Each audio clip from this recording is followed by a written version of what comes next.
जहां पाकिस्तान और जनूबी अफ्रीका के दरमियान दूसरा वनडे इंटरनेशनल मैच आज Newlands cricket ground Cape Town में खेला जाएगा। पाकिस्तानी वक्त के मुताबिक मैच आज शाम 5 बजे शुरू होगा और ये मैच 3 मैचेस की सीरीज का हिस्सा है जिसमें पाकिस्तान को 1-0 की बढ़तरी हासिल है। पहले वनडे में पाकिस्तानी टीम ने शानदार कारकर्दगी का मुजाहरा करते हुए जनूबी अफ्रीका को 3 विकेटों से शिकस्त दी। इस मैच में साइम अयूब ने 109 रन की शानदार इनिंग्स खेली, जबकि सलमान अली आगा ने नाकाबिले शिकस्त 82 रन बनाए और टीम की फतह में कलीदी किरदार अदा किया। पाकिस्तान की बॉलिंग लाइनअप की बात करें तो वो भी काबिल जिक्र रही, जहां शाहिनशाह अफरीदी और नसीम शाह ने भी अहम विकेटें हासिल की। दूसरे मैच के लिए दोनों टीमों की नजरें फतह पर मरकूज हैं। जनूबी अफ्रीका अपनी शिकस्त का बदला लेने के लिए मैदान में उतरेगा, जबकि पाकिस्तान सीरीज जीतकर अपनी पोजीशन मजबूत करना चाहेगा। न्यूलैंड्स की पिच तारीखी तौर पर बैटिंग के लिए साजगार रही है, लेकिन शाम के वक्त मौसम और हवा की जो सूरत हाल है वो बॉलर्स के लिए फायदेमंद हो सकती है। पाकिस्तानी टीम के लिए चैलेंज अपनी बैटिंग लाइनअप को मजीद मुस्तहकम करना और फील्डिंग के शोबे में बेहतरी को लाना होगा, क्योंकि पहले मैच में कुछ चांसेस ज़ाया भी किए गए थे। जनूबी अफ्रीका के लिए क्विंटन डी कॉक और डेविड मिलर जैसे खिलाड़ियों की जो कारकर्दगी है वो कलीदी हैसियत रखती है, और दूसरी तरफ इंटरनेशनल क्रिकेट काउंसिल ने वनडे, टी20 और टेस्ट फॉर्मेट्स के खिलाड़ियों की नई रैंकिंग जारी कर दी है। वनडे फॉर्मेट में पाकिस्तान के बाबर आजम बैटर्स की फहरिस्त में बदस्तूर पहले नंबर पर विराजमान है, जबकि अफगानिस्तान के राशिद खान बॉलिंग रैंकिंग में और मोहम्मद नबी ऑलराउंडर्स की फहरिस्त में अपनी पहली पोजीशन बरकरार रखे हुए हैं। टी20 फॉर्मेट में ऑस्ट्रेलिया के ट्रेविस हेड पहले नंबर पर हैं, पाकिस्तान के बाबर आजम 1 दर्जे तरक्की के बाद 6ठी पोजीशन पर, जबकि मोहम्मद रिजवान 2 दर्जे तनज़ुली के बाद 8वें नंबर पर चले गए हैं। बॉलिंग रैंकिंग में वेस्टइंडीज़ के अकील हुसैन 3 दर्जे बेहतरी के बाद नंबर 1 बॉलर बन चुके हैं, जबकि शाहीन आफरीदी और हारिस रऊफ की रैंकिंग में तनज़ुली देखने में आई है। टेस्ट फॉर्मेट में इंग्लैंड के जो रूट एक मरतबा फिर से नंबर 1 बैटर बन गए हैं और पाकिस्तान के साउथ शकील 10वें और बाबर आजम 17वें नंबर पर हैं। बॉलिंग में भारत के जसप्रीत बुमराह पहले और पाकिस्तान के नुमान अली 10वें नंबर पर हैं। इसी हवाले से मजीद बात करेंगे स्पोर्ट्स एनालिस्ट सैयद मोहम्मद अवैस ने शो में ज्वाइन किया है। अवैस, बहुत शुक्रिया हमें शो में ज्वाइन करने के लिए। पहले वनडे में पाकिस्तान की बैटिंग और बॉलिंग आप क्या देख रहे हैं, कैसी रही? आप क्या समझते हैं पाकिस्तानी टीम दूसरे मैच में भी इसी तरह की कारकर्दगी रिपीट करती है तो हमारे लिए सीरीज जीतना आसान हो जाएगा?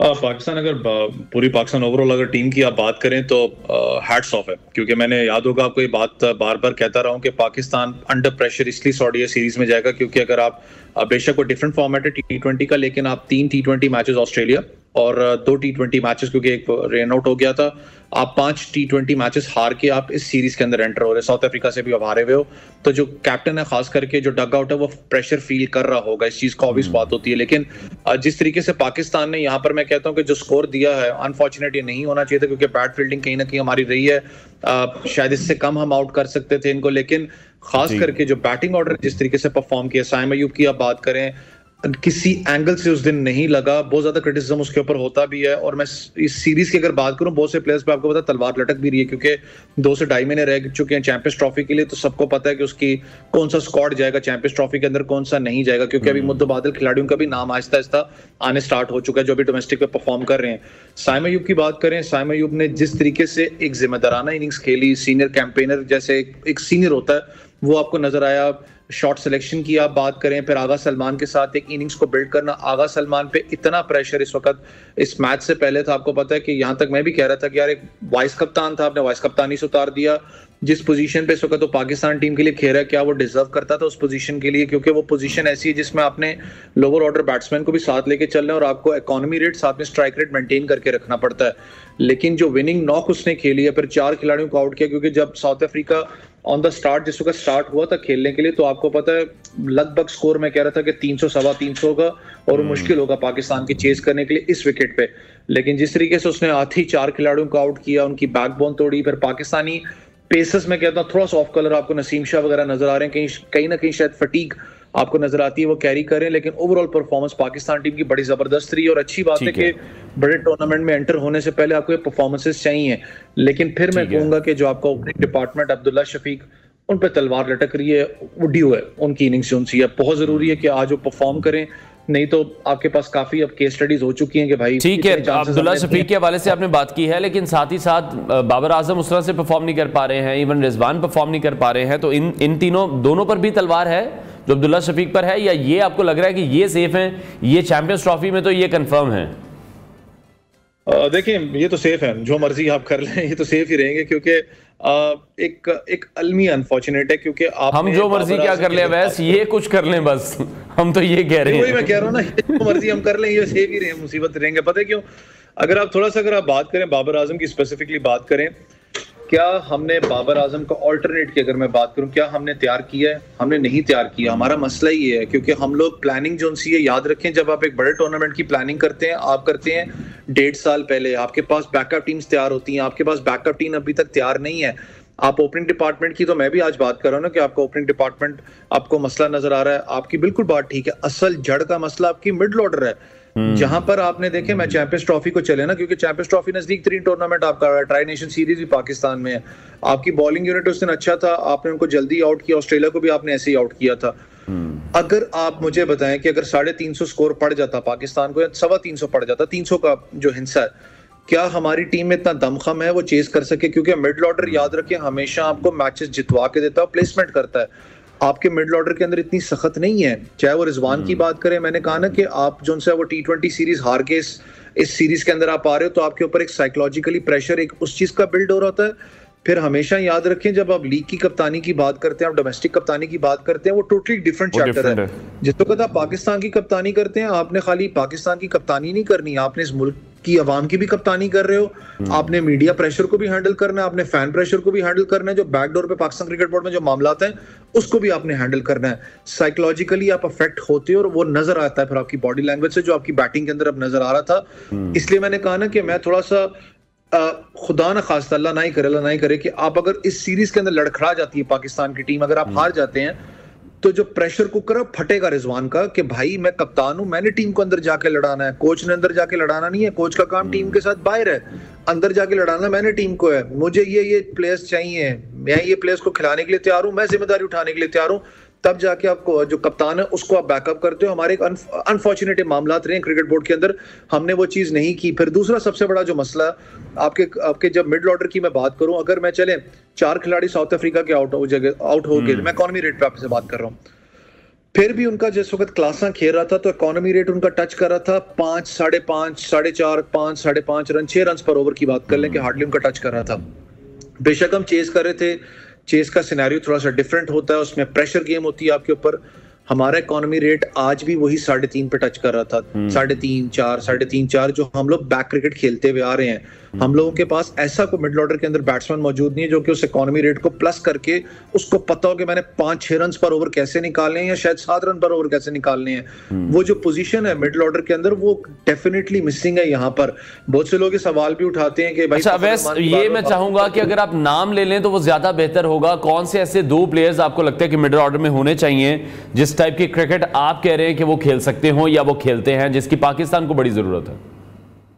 देखिए, 2 चीजें मैं इसको कहूंगा। एक तो अगर आप मिडल ऑर्डर की बात करें, बाबर आजम, रिजवान और आपके पास इस वक्त कामरान गुलाम मौजूद हैं। ये तीनों प्लेयर्स ऐसे हैं, अच्छे तगड़े प्लेयर्स हैं, लेकिन ये तीनों प्लेयर्स हैं सेमनेस किस्म के। आप समझ रहे हैं, सेम किस्म के प्लेयर्स हैं। ये वो प्लेयर्स नहीं है कि आते ही आपको के फ्रॉम द फर्स्ट बॉल जो उनसे आपको स्ट्राइक करके दें। फखर जमान आपने बीच में खिलाया था, आपको याद हो मिडल ऑर्डर के अंदर आपने उसको आजमाया, स्पिन के खिलाफ बहुत तगड़ा था वो एक प्लेयर था जो कि आपको उस मिडल ऑर्डर को संभाल के उसको जो एवरेज की बात मैं कर रहा हूँ, स्ट्राइक रेट की बात कर रहा हूँ, वो मेंटेन करके आपको दे सकता था। उसके बाद आपने अनफॉर्चुनेटली बहुत से लड़के आपने इस पूरे सिनेरियो के अंदर आप आजमा चुके हैं। अब आपको पता है एक और जो सबसे बड़ा हमारा एक अलमिया होता है ना, जब हम बात करते हैं, जब भी बड़ा टूर्नामेंट आता है, इसलिए मैंने कहा ना 1 डेढ़ पहले आप तैयारी करते हैं किसी भी चीज को रिप्लेस करने की। हमारा मसला है कि आज 2 महीने रह चुके हैं, आप हैं, मैं हूं, बहुत से लोग आपसे भी ऑब्वियसली ऑफर बात करते होंगे, यार पाकिस्तान आखिर खेलेगी कौन सी चैंपियंस ट्रॉफी में? मुझे भी अभी तक नहीं पता, क्योंकि जो सूरत हाल इस वक्त आपको नजर आती है, जैसे बड़े टूर्नामेंट्स आते हैं, जो पुराने प्लेयर्स हैं जो पाकिस्तान टीम में यूज हुए हुए हैं, जाके बेशक वो डोमेस्टिक के अंदर अभी परफॉर्म कर रहे हैं, उनका नाम फिर वापस पाक करने लग पड़ता है। कहीं वहां से आ जाता है, कहीं वहां से आ जाता है, जी ये लड़का अच्छा होगा यार, इसको बीच में डाल लो, इसको बीच में डाल दो। लेकिन जिस वक्त सिनेरियो पाकिस्तान क्रिकेट की है, अच्छी बात है कि आपने यंगस्टर्स इंक्लूड किए हैं ताकि इनका दिमाग ठिकाने आया, सीनियर्स का कि भाई परफॉर्म करोगे तो रहोगे, नहीं तो बैकअप प्लेयर्स मौजूद हैं। दूसरा एक अच्छी बात यहाँ पर एक और भी है, जब आप बात करते हो चैंपियंस ट्रॉफी की, क्योंकि वो है टूर्नामेंट बड़ा, मैं फिर कह रहा हूं कि आपने 1 डेढ़ पहले तैयारी नहीं की हुई उस टूर्नामेंट की, आप अभी जाके चॉप्स एंड चेंजेस कर रहे हो जो कि बहुत कम है। मुझे फील आज भी होता है कि आपके सीनियर कुछ प्लेयर्स वापस शायद स्क्वाड के अंदर शामिल होंगे, जिसमें चाहे वो फखर जमान की बात करूं, शादाब खान का वापस नाम इसमें आने लग पड़ा है कि शादाब खान को भी होना चाहिए, क्योंकि वो कहीं ना कहीं मिडिल ऑर्डर में भी आके आपको कहीं ना कहीं सपोर्टिव रोल ऐसा बैटिंग के अंदर दे जाते हैं। आमिर जमाल के बारे में बहुत ज्यादा बात हो रही है, इफ्तिखार के बारे में बहुत ज्यादा बात हो रही है, तो कहीं ना कहीं आज भी मुझे फील होता है शायद आपके पुराने प्लेयर्स वापस एंट्री करेंगे पाकिस्तान टीम में। ठीक है, अच्छा दूसरी तरफ जब हम अपने बॉलिंग लाइनअप के हवाले से बात करते हैं, दुनिया डरती है हमारी बॉलिंग लाइनअप से, लेकिन जब हम रैंकिंग की तरफ देखते हैं तो वहां पर हमें यह नजर आ रहा है कि तनज़्ज़ुली की तरफ जा रहे हैं हमारे बॉलर, जिनमें शाहीन आफरीदी भी हैं, जिनमें हारिस रऊफ भी हैं। तो ये आपको क्या लग रहा है, पाकिस्तानी बॉलिंग एकदम से ऑफ कलर क्यों हो जाती है? प्रॉब्लम मेन क्या है? एकदम से बड़ा अच्छा परफॉर्म करते हैं, जिस तरह से हारिस ने ऑस्ट्रेलिया में बड़ा अच्छा परफॉर्म किया, शाहीन आफरीदी बड़ा अच्छा एकदम परफॉर्म करते हैं, लेकिन एकदम से हमारे बॉलर्स ऑफ कलर हो जाते हैं। देखिए, शाहीन का तो आपको पता है बहुत अरसे से एक इशू चल रहा था फिटनेस का। आपको याद हो कि उनकी फॉर्म और साथ पेस भी डिप कर गई थी, लेकिन इस सीरीज के अंदर आप देखें तो शाहीन 143 142 को क्लिक कर रहा है। दैट मींस कि फिटनेस वापस उसकी रीगेन हो रही है। जो मैट फिटनेस की आप बात करते हैं, बहुत से लोग आपको पता है इस चीज पे शिकायत भी करते हैं कि यार शाहीन शाह अफरीदी को पाकिस्तान टेस्ट टीम का हिस्सा होना चाहिए। तो साउथ अफ्रीका में हमने टेस्ट मैचेस खेलने हैं, लेकिन अगर आप दूसरे एंड पे देखें तो मैं शायद इस चीज पे फील करता हूँ अच्छी बात है कि आपने उसको रेस्ट दिया है। क्यों? क्योंकि आपका वो प्राइम फास्ट बॉलर है, आपने उसको सेव करना है चैंपियंस ट्रॉफी के लिए। आप नहीं चाहेंगे वो जो इंग्लैंड पाकिस्तान फाइनल था जिसमें ब्रेकडाउन हुआ था आपके सामने, वो मैच हमारे हाथ से चला गया था, कि वो ब्रेकडाउन सिनेरियो। नसीम शाह की आप बात करें, स्ट्राइक, मैं आज भी शायद आप इससे डिसएग्री करें, बहुत से लोग डिसएग्री करें, लेकिन आज भी नसीम शाह को मैं शाहीन से ज्यादा रेट करता हूं। चाहे वो चाहे वो ऐसा खिलाड़ी की बात करें, चाहे ऐसा रोल मॉडल की बात करूं। बॉलिंग यूनिट में आप बात करें, मुझे पता है कि थोड़ा सा ऑफ कलर वो नजर आ रहे हैं। इकॉनमी रेट बड़ा अच्छा है उनका, कभी भी कोई ज्यादा रन्स लीक नहीं करे, लेकिन जो इन कटर उनका है, ऑफ कटर जो आउट स्विंग उनकी जो इन स्विंग है, वो कहीं ना कहीं थोड़ी सी लैक कर रही है। इस विकेट के ऊपर ऑब्वियसली इतना ज्यादा सपोर्ट उनको नहीं मिला, लेकिन थोड़ा सा ऑफ कलर आपको फिटनेस पर नजर आते हैं। लेकिन नसीम शाह, अगर आप इन द फील्ड की आप बात करें, मुझे बैटिंग का वो सलमान अली आगा और आप नसीम शाह को देख रहे होंगे, लग रहा था कि नसीम शाह एक प्रॉपर बैट्समैन है as compare to Salman Ali का, क्योंकि वो लेके उसको साथ चल रहा था कि यार ऐसे नहीं करना, वैसे करना। वो अपने आप को बीच में जितना उसने रखा हुआ है अंदर नजर। तो ये चीज होती है कि जब आप मैच अवेयरनेस आपको, और आप जब लड़ते हो, आप नजर आता है नसीम शाह लड़ रहा है टीम के अंदर। हारिस रऊफ का मसला ये है, हारिस रऊफ के अंदर आप आए तो हारिस रऊफ एक उस किस्म का बॉलर है जो कि मार खाते हुए आउट करेगा। वो बॉलर नहीं है कि आप कहें कि उसने अपना कॉन्फिडेंट है या अपनी डॉट बॉल डिलीवरी से वो प्रेशर डाल के आपको आउट करेगा। उसने मार खाते हुए आउट करना है। और हारिस रऊफ का एक इशू भी रहा है हमारी पाकिस्तान टीम के सेटअप में, एक मसला रहा है। आपको पता है, मैंने कहा ना कि बहुत से पुराने प्लेयर्स का फिर वापस आहिस्ता आहिस्ता जब भी टूर्नामेंट बड़ा होता है तो नाम स्टार्ट हो जाता है आना। कुछ हमारे नए भी लड़के हैं, जमान खान की अगर आप बात करें, उसके बारे में बात होती है कि वो डेथ का बहुत अच्छा फास्ट बॉलर था, कहां पर गुम हो गया। गुम किसने किया है? आपने नहीं किया, मैंने नहीं किया, क्रिकेट बोर्ड ने गुम किया है। गुम कैसे किया है? सबके सामने की बात है। एक बॉलर आपको पता है कि पुरानी गेंद से तगड़ा है, आपको पता है कि उसको बीच में डेथ ओवर्स की बात करूं, मिडिल ओवर्स की बात करूं, वो निकाल जाएगा। आप यार फिर न्यू बॉल क्यों पकड़ाते हो उसको? आपने कितने मैचेस के अंदर जमान खान को नई गेंदें करवाई। तो वो जो प्लानिंग है यकीनी तौर पर वो करनी चाहिए, जिसका जिक्र आप भी करें। लास्ट कमेंट आपसे चाहूंगा, भारत के रविंद्र जडेजा हैं, ऑलराउंडर रैंकिंग में मुस्तकिल नंबर 1 पोजीशन पर रह रहे हैं। आप क्या समझते हैं, इसकी क्या वजूहत हैं? अगर हम अपने ऑलराउंडर्स को देखें, इट्स बीन सो लॉन्ग कि हमने कोई ऐसा ऑलराउंडर नहीं देखा। जैसे हमारे पास अब्दुल रज़ाक थे, शाहिद आफरीदी थे या अजहर महमूद थे। यहां पर हम कहीं ना कहीं जरूर लैग कर रहे हैं। एक प्रॉपर ऑलराउंडर हमारे पास अभी भी नहीं है। कंसिस्टेंसी है। जडेजा की अगर आप बात करें तो आपको याद हो जिस बैकग्राउंड से उसका ताल्लुक है, उसके वालिद आगे कांस्टेबल थे, बड़ा मुश्किल टाइम उसने गुजारा। अगर आप पूरी उसकी हिस्ट्री पढ़े उठा के, और जितना उसको बैकअप आपको पता है महेंद्र सिंह धोनी ने किया था, शायद ही किसी ने किया हो। कंसिस्टेंसी बहुत ज्यादा थी भाई। मसला ये है क्योंकि उसको बहुत लॉन्ग रन दिया है पाकिस्तान इंडियन क्रिकेट ने, पता है कि ऑलराउंडर है, टाइम लेकर एडजस्ट करते हुए एक रोल दिया गया था। बेशक 3 मैच में फ्लॉप होता है, लेकिन पता है एक मैच जितवाएगा, चौथा जो कि नामुमकिन मैच होगा, उसने करके दिखाया। आपको याद हो डाउन दी ऑर्डर उसने ऐसे ऐसे मैचेस जितवा के इनको विद द बैट दिए कि बंदा सोच में पड़ जाता है कि यार ये कहां से आके स्ट्राइक करता रहा है बैट्समैन आके। तो वो जो एक प्लस पॉइंट जडेजा कैरी करता है, फिर एक ऑलराउंडर का जो तसलसल है। हमारी पाकिस्तान टीम में भी ऑलराउंडर्स बहुत आए हैं। आमिर जमाल की बात करूं, मैंने जैसे आपको कहा कि अभी वो नया उभरता हुआ लड़का है। लोग तनकीद करते हैं कि जी वो रन्स ज्यादा देता है। और भाई रन्स तो ज्यादा देता है, लेकिन एक एज तो आपको बैटिंग में दे जाता है ना, उसको भी तो कहीं ना कहीं मद्देनजर ऑलराउंडर का फायदा ही होता है। आप अगर बात करें आमिर, तो फिर वही बात है कि हमारे जो प्लेयर्स हैं, फिर हमें उन पर कॉन्फिडेंस रखना है और उन्हें कंसिस्टेंसी के साथ मौके भी फराहम करना। बहुत शुक्रिया स्पोर्ट्स एनालिस्ट सैयद मोहम्मद अवैस हमारे साथ इन कॉन्वर्सेशन थे।